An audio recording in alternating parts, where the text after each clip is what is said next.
Assalamualaikum warahmatullahi wabarakatuh. Hari ini saya nak buat ulasan perlawanan di antara England menentang Senegal, yang mana England menang 3-0 pada perlawanan ni. Dan kalau kita lihat kepada perlawanan ni, sebenarnya dalam 30 minit yang pertama England bermain dengan berhati-hati, sebaliknya pasukan Senegal yang bermain dengan lebih efektif ketika mereka menyerang dan juga di dalam pressing, dan mereka sepatutnya dah boleh skor mungkin 2 atau 3 gol dalam 30 ke 40 minit yang pertama. Tetapi sayang, in term of clinical, mereka sukar untuk menjaringkan gol, dan dibantu pula dengan kecemerlangan dari Pickford yang menafikan beberapa percubaan. Senegal gagal untuk menjaringkan gol, dan sebaliknya perlawanan mula berubah apabila England menjaringkan satu gol melalui Henderson, yang mana selepas Henderson menjaringkan gol tu, barulah kita boleh nampak England mula menaikkan momentum dan juga intensity game, dan mereka mula untuk settle down, dan mereka berjaya untuk memastikan yang momentum mereka terus kekal bagi mereka menjaringkan gol yang kedua, dan seterusnya di second half gol yang ketiga. That is a good thing lah, sebab England pada awal mereka berhati-hati, lepas tu mereka dapat rentak, mereka teruskan rentak tu sampai habis 90 minit perlawanan,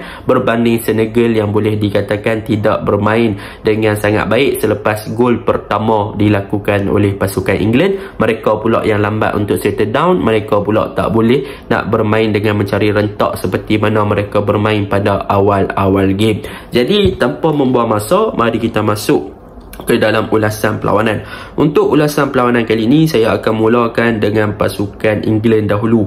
Apakah perkara positif dan juga perkara yang paling saya suka tentang pasukan England pada perlawanan ni?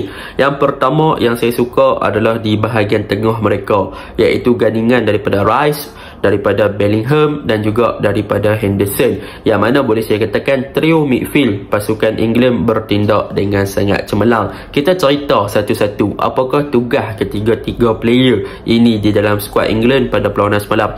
Yang pertama adalah tentang Rice. Apa yang boleh saya puji tentang Rice ni, dia adalah ball progression player yang bertindak sebagai number 6 punya player, iaitu memang dia fokus in term of defensively lah, untuk lebih kepada bertahan sahaja. Jadi kalau kita lihat daripada segi build up play, memang Rice yang akan sentiasa drop deeper di bahagian ataupun di antara Maguire dan juga Stone, untuk mereka progress the ball, untuk push ataupun supply bola ke hadapan, ataupun nak build up play pasukan England daripada bawah. So Rice sentiasa drop di antara Stone dan juga Maguire, dan dalam pada masa yang sama dia juga cover up lah Maguire dan juga Stone untuk memastikan yang dia menjadi benteng pertama untuk pasukan Senegal berhadapan sewaktu mereka menyerang pasukan England. So memang Rice fokus kepada defensif, dan dia juga fokus kepada untuk progress the ball daripada bawah ke atas. So that is a good thing. Apabila Rice dah memang fokus kepada bertahan, apa yang menyebabkan kepada Bellingham dan juga Henderson, apa yang terjadi efek apabila Rice bertahan? Efek dia adalah kita boleh tengok apabila Jordan dan juga Bellingham, mereka berdua ni sebenarnya bermain dalam posisi double 8, bukannya bermain sebagai playmaker ataupun number 10, tetapi disebabkan Rice dah fokus kepada bertahan dan dia juga fokus kepada progress the ball daripada bawah ke atas,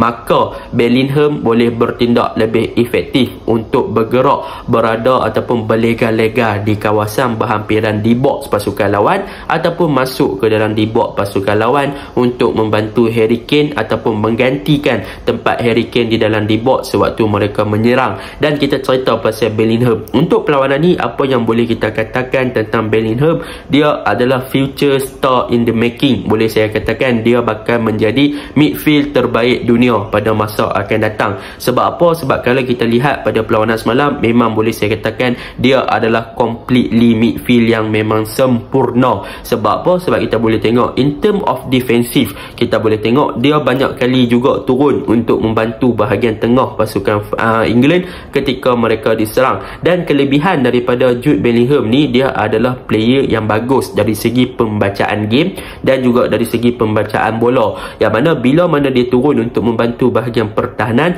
beliau banyak melakukan crucial punya save, iaitu beliau banyak melakukan interception dan sebagainya, untuk mematahkan gerakan ataupun build up yang dilakukan oleh pasukan Senegal. Sebagai contoh, kita ambil gol yang kedua yang terhasil daripada counter attack pasukan England melalui gol Harry Kane, yang mana waktu tu memang Senegal tengah build up play. Jude Bellingham turun berada di kawasan central ataupun middle area pasukan England dan dia berjaya melakukan intercept di situ. Dan apa yang bagusnya tentang Jude Bellingham ni, apabila dia berjaya melakukan intercept, dia tidak terus melakukan counter attack dengan buat long ball kepada Foden yang tengah kosong ketika itu, ataupun buka game terus kepada Kane dengan true passing dan sebagainya, tetapi dia lebih tenang dan dia lebih bijak. Apa yang dilakukan selepas intercept berlaku adalah beliau bawa bola ke hadapan. Sebab apa? Sebab dia nak attract pemain-pemain pasukan Senegal untuk fokus kepada dia lebih. Jadi apabila fokus kepada dia lebih, maka situasi di bahagian belakang akan menjadi dalam situasi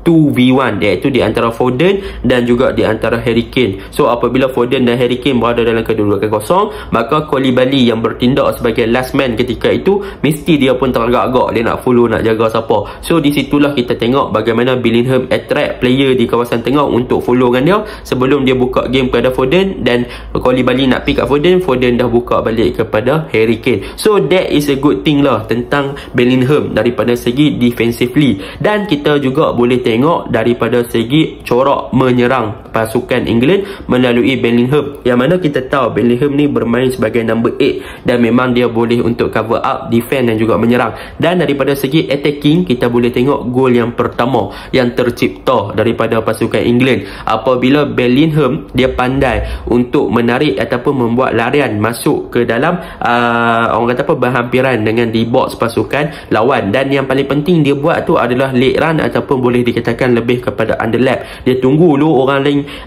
sampai berhampiran di box baru dia buat larian, dia masuk kat situ dan dia assist kepada Henderson yang bertindak lebih cemerlang untuk naik bersama dengan dia lah. So apabila jadi macam tu, kita boleh tengok yang memang Bellingham ni dia bukan hanya attacking minded punya player, dia sebenarnya juga adalah defensive minded punya player. So dia boleh buat dua kerja, offensively dia bagus, defensively pun dia bagus. So memang orang kata apa, special lah untuk Bellingham pada perlawanan ni. Dan kalau kita lihat gol yang ketiga juga, apa yang dilakukan oleh Bellingham, walaupun dia tak touch bola, tetapi in term of build up play ketika itu, dia sebenarnya attract pemain-pemain lawan untuk follow dia, dan dia biarkan Harry Kane berada dalam kedudukan yang kosong ketika dia dapatkan bola ketika itu, yang mana dia tarik Koulibaly untuk turun follow dia dan dia biarkan Harry Kane kat situ dan Foden buka game. So apabila jadi macam tu, maka pasukan England ada masa untuk create game balik di kawasan tersebut, dan hasilnya gol yang ketiga berlaku lah. Nampak tak kebijaksanaan daripada Bellingham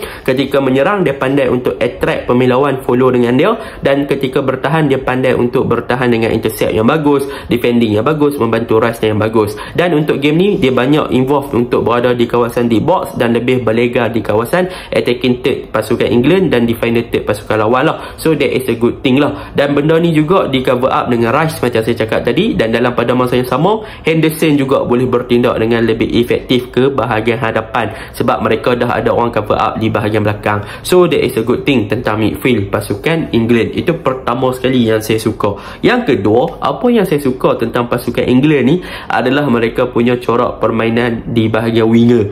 Bahagian winger mereka ada Saka, mereka ada Foden. Kedua-dua player ni sangat muda.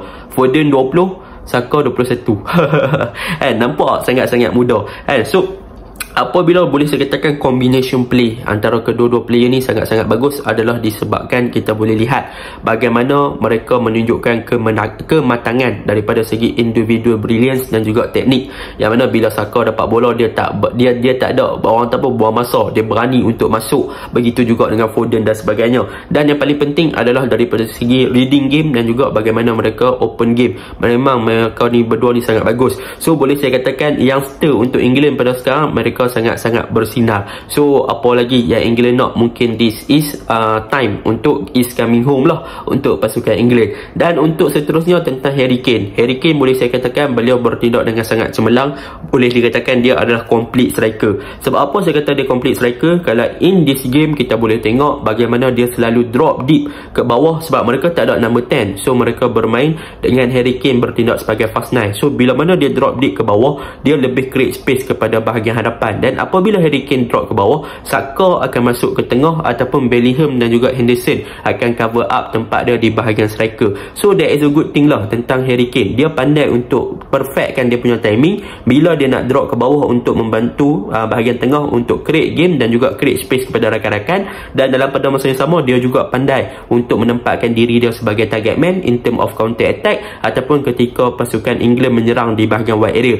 Sepatutnya dia boleh skor 2 dah. Rashford pasti ingat dia pula lambat sampai. So sayanglah untuk tuan. Tapi bagi saya dia adalah striker yang bijak. Dia pandai untuk cari ruang, dia pandai untuk create space, dia pandai untuk score, dia pandai untuk assist, dia pandai buat game, and that is a good thing. Dan yang terakhir untuk pasukan England, boleh saya katakan untuk defend mereka, Harry Maguire dan juga Stone, yang mana dua player ni siapa sangka akan jadi duo terbaik di bahagian tengah pasukan England ataupun centre back untuk Piala Dunia kali ni. Dua-dua player cemerlang, dua-dua player bagus, dan dibantu pula oleh Shaw dan juga Walker, yang mana bagi saya Shaw lebih efektif lah untuk overlap berbanding Walker.